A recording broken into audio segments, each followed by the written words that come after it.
The easiest way to get to many other parts of San Francisco from Chinatown is by cable car. Find everything you need to know about riding them in the San Francisco Cable Car Guide.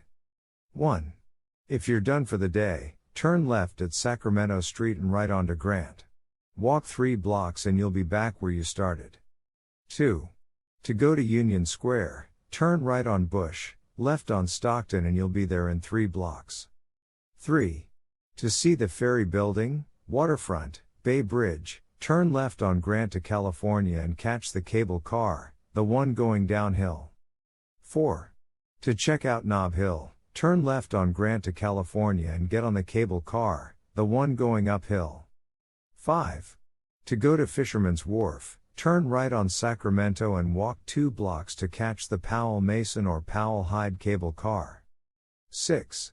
To explore North Beach, turn right at Sacramento Street and then right onto Stockton. It's about 6 blocks to the edge of North Beach from there.